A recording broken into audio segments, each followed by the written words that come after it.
Hallelujah praise the Lord मोर भाई और भौणी मैंने प्रभुंकर पवित्र वाक्य लिखा जाए एब्रिय 2:1 पदरे अतएव शुणा जाइथिबा वाक्य प्रति अधिक मनोयोगी हेबा आम्भमानकर उचित नहेले काले आम्भे माने लक्ष्य भ्रष्ट हेबु। प्रभुंकर वाक्य को जदि आम मनोयोगी हेबा नाई, प्रभुंकर वाक्य अनुसार जदि आम माने बंचिबा नाई, तार व्यवस्था को जदि पालन करिबा नाई, ताहेले आम्भे माने लक्ष्य भ्रष्ट हो पारे बोली पवित्र वाक्य लिखा जाए।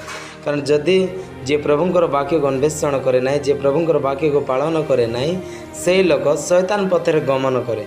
जदि आम्भे माने शैतान पथरे गमन करू, दुष्ट मान मंत्रणार चालू, ताहेले आम्भे माने लक्ष्य भ्रष्ट होई थाओ। केबे मध्य प्रभुंकर संतान बोली विख्यात हो पारिबा नाई कि प्रभुंकर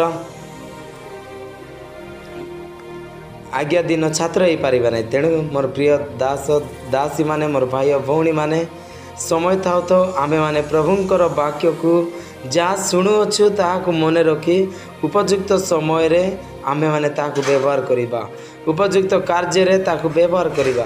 कारण केवल वाक्य शुणी दे मने रखिले आमे माने केबे व्यवहार करिबा नाही। से वाक्य को जदि आमे मानिबा पाई करिबा पाई इच्छा करिबा, पुणी पालन करिबा, ताहेले प्रभु आम मान को आशीर्वाद करिबे। ताहेले आमे माने आत्मिक जीवन रे बढ़ी पारिबा, प्रभुंकर शक्ति रे परिपूर्ण होई पारिबा, प्रभुंकर पवित्र आत्मा रे परिपूर्ण होई आम्भे माने लोक को सुस्थ आरोग्यता दे पारिबा, आत्मा चिन्हबार शक्ति पाई पारिबा, आम्भे माने भूत चढ़ेबार शक्ति पाई पारिबा, अन्य भाषा रे कथा कहबार शक्ति पाई पारिबा।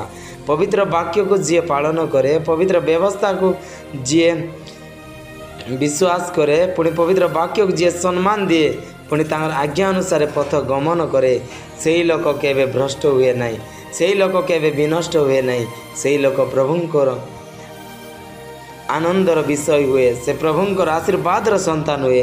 तेणुक आस आम्भे माने प्रभुंक अनुगमन करिबा, प्रभुंकर वाक्य को अनुसरण करिबा, प्रभुंकर वाक्य अनुसार जीवन अतिबाहित करिबा। Praise the Lord.